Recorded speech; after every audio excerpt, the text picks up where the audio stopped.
Hey, true believers.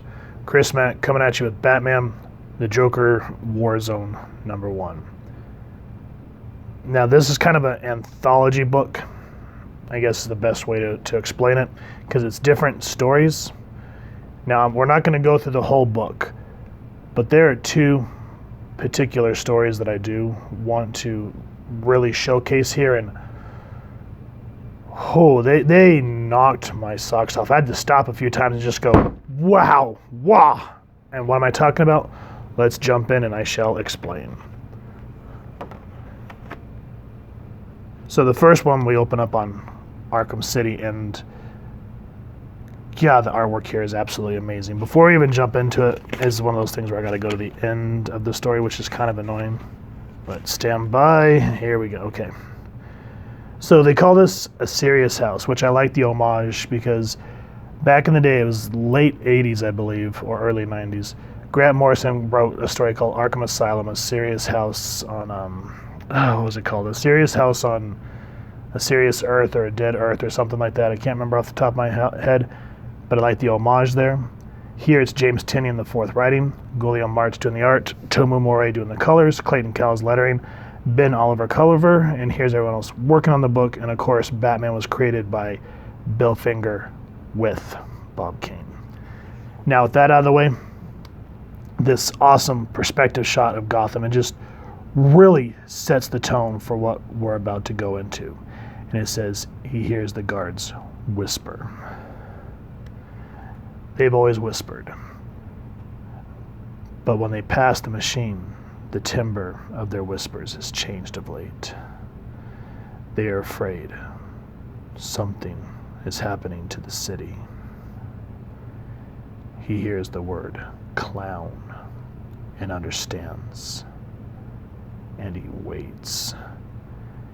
And just seeing, this is Bane, by the way, and the way he's just chained up here, all the industrial work that the art team here does to make this look like he's tied up. Essentially what is happening here is they're reverse sucking all the venom out of his body. Now, I'm not going to give everything away because, again, this is kind of short stories, so I don't want to give the whole thing away, but what I like is when Bane says he waits. You see his eyes focus and he goes, I see you in the shadows. Step into the light where I can see you properly.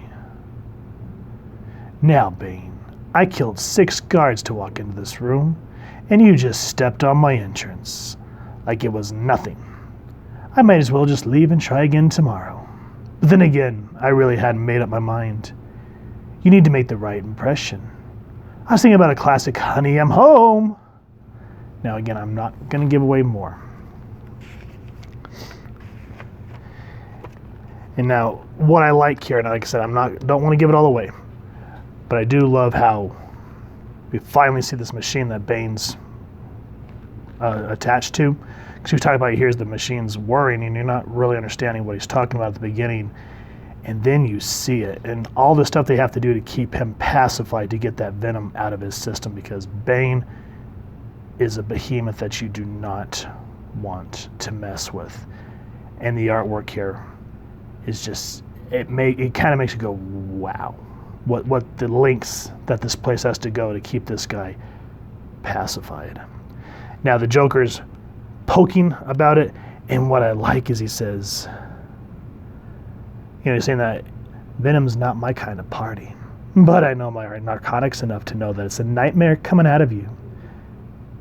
Most die from the withdrawal. Not that I expect that this will break you. You're much too strong for that. So the Joker's kind of poking and prodding, trying to make a joke. And what I like is how Bane is always focused and like razor edge precision sharp on everything that he does.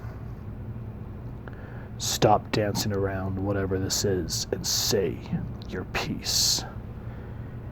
And I like how the Joker just gets to business, the way the shadows fall on his face. It just the complete 180.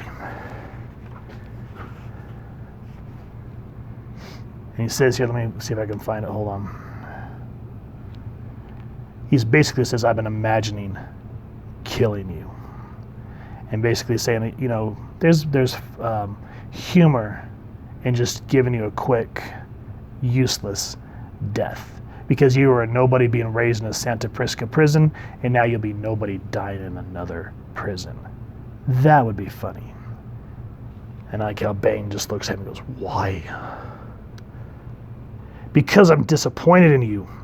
You were supposed to be better than this. Now we go back to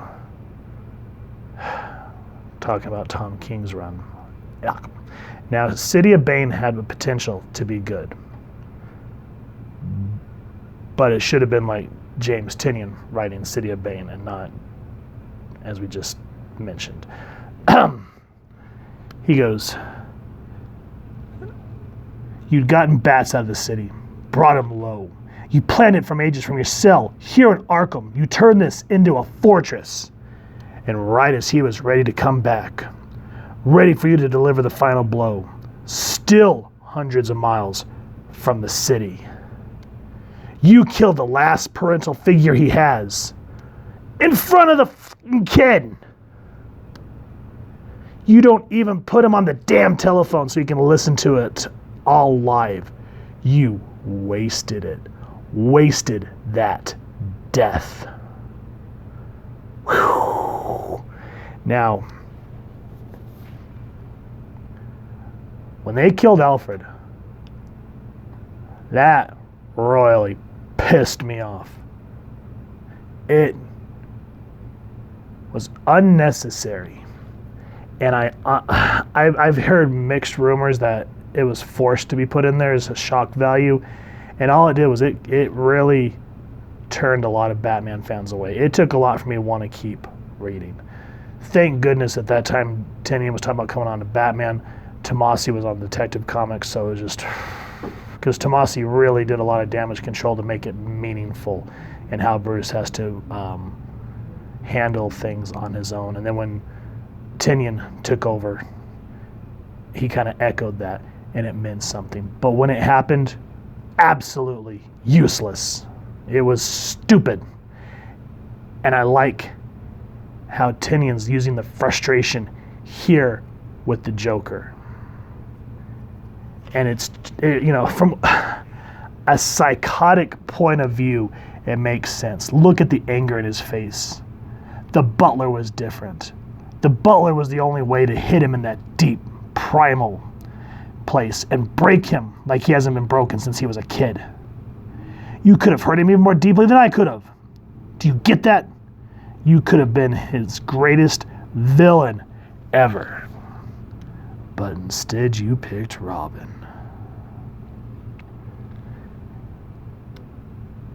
You're not the man who broke the Batman anymore, alluding to Nightfall. You're the man who broke the baby bird. Whew. Now the Joker's basically saying you're going to pay for what you did for wasting that death.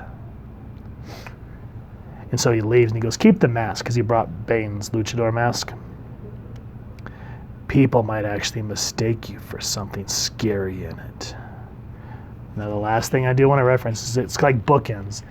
It kind of references what we just started reading. He goes, he hears the guards whisper. They have always whispered when they pass the machine, but the timbre of their whispers have changed of late. They're afraid, but not of him. He hears the word clown, and a part of him wants to scream, but instead he waits. Oh, guys, we'll go to the next story here in a second, but we gotta stop and process that. Oh my goodness. I like how they took the crap that was Tom King's run and made it something meaningful and something that we can get behind. Because Bane did a lot of stupid stuff during his run, and the way that Batman was written, it was supposed to show that he was emotionally broken, but instead it was stupid. Don't bother. I'm sorry, I don't like to be negative like this, but don't bother. It's bad. Thankfully, now we have two excellent writers on Batman. And Tynion, I don't know, every time he's been on a Bat book, like even when he was on Detective Comics at the beginning of Rebirth, this man knows his stuff about Batman. And as long as he's writing it, I will continue buying it. And I highly suggest that you guys do too. Now, let's segue into why I say that. Okay, you're thinking, oh, that's just one story, man. Okay, all right. The second story that I do want to showcase is another Tynion. Let me find it so we don't spoil the rest of the book, because you guys will have to read it. There's actually kind of a fun story with Ivy in here. And so, yeah, pick it up. I think we are almost there. We are there. All right. So the artwork at first, when I looked at this, I went, oh God, this is going to be bad. So this is called Clownhunter. It's James Tynion IV writing, James Stokey the artist, and Clayton Cowles doing the lettering. So if you all haven't guessed yet, this book, what it does is it ties in everything that's happening. So during the Joker War, we focused heavily on Batman, Catwoman, Harley, and all that good stuff. This follows what Spoiler's doing with Orphan. Speaking of which, one thing I do want to say before we continue with this is, you remember when we went over Joker #2 and Babs was talking to her father about how Batgirl has a ticking clock because of the stuff in her back is starting to kind of give. And so she's like, I'm going by Oracle right now. I really think at this point, it would be awesome to put Barbara back in the Oracle seat. Okay, she may not be paralyzed. That doesn't matter. But Babs as Oracle, it's just, it was like the next evolutionary step for her. I mean, when you play the Rocksteady games, you hear Batman go, Oracle. You know that's Barbara Gordon, and you're like, yes! Now, with that said, pre-Flashpoint, the new Batgirl was Cassandra Cain, who is Orphan here. It would be great to see her shed the Orphan title and retake up the mantle of Batgirl. Because Batgirl's a diddly assassin with the faceless mask like she had.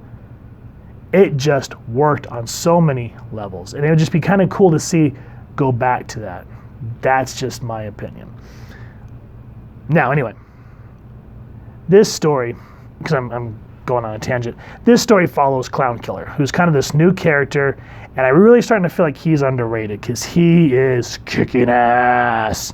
The Joker actually catches wind of him, and he's sending out his, I guess, special goon squad with the roster of Snap, Crackle, Pop, and Big Ed. And they want these guys to go to Clown Killer's neighborhood and take him out. But as we've kind of noticed through the pages of Batman, and we start going through here, Clown Killer doesn't take no shit. As you can see, he's laid a stake on his neighborhood. He goes clown-free zone. Weaponizes the Joker stuff against them to blow them up. Now, I'm not going to get through all of this, but there is a couple of jokes where one of the thugs is shooting at him, and he goes, where'd you learn to shoot? Clown college.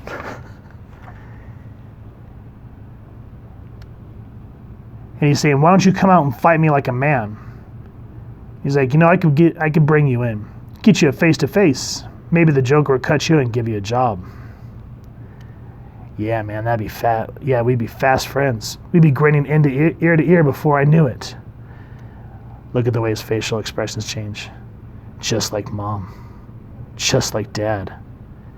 And he knocks the grenade back at this dude. He goes, I've gotten pretty creative taking down all these loser clowns. So I've burned them. I've electrocuted them. But nothing feels as good as beating one of you to death with a baseball bat. Now look, as this fight happens, look in the windows. because his mask gets knocked off, and the guy's like, you really are just a kid. Here, I'll even things up. Not so easy when there's no masks, is it? When you're just a person, not a clown or a clown hunter. And look at that, I see that batarang. This life ain't you, kid. You're the type that grew up idolizing the bat. And bats don't kill. Batman had his chance to save this city. He had his chance to save my parents. To save everyone you clowns are terrorizing. I'm more interested in permanent solutions. And I think Gotham agrees with me. So the last panel. This was Big Ed. And after Clownhunter gives that speech, look what all the neighborhood is chanting. They're sick of the Joker's crap. They're sick of being terrorized. So as you can see, someone's kind of looking at a new step in vigilantism, because a lot of these people are starting to not believe what Batman does anymore. I'm interested in to see what happens with Clownhunter. So my friends, if you're saying that, one story, is that enough to really stake a claim that Tynion's more of a modern day great Batman writer? Pick this up, check out the Clownhunter story too. As you can see, he just knows how to resonate certain emotional rings, give you just enough action and enough insight and some very poignant moments. And that's what keeps me coming back for more, is good storytelling. And I highly recommend that y'all do the same. The other stories, they're okay, but they do not shine like these two do. I went through the whole thing. I was like, yeah, this is cool. This got some good ideas. But these two, just the whole way through, I was like flipping and flipping and flipping. And I was like, holy macaroni, this is freaking good. So guys, Batman, the Joker Warzone #1. Highly recommend it, just for those two stories alone. The artwork in both really echo the tone. Gilliam marches in the Bane story, absolutely superb. Now, that said, let me also give credit where credit is due. James Stokey, I think is how you say his name. If not, I apologize, but his artwork for that, I thought it was going to be goofy. But for what they were trying to get across in this grimy street fighting brawl, it worked amazing. It kind of reminds me of Akira in a sense. But anyway, enough of that. If y'all have enjoyed this comic book, as I just said a moment ago, please support your local comic shop. If you've enjoyed this review, we really would appreciate it if you take a moment to hit like, share, and subscribe. Helps the club channel more than you could possibly know.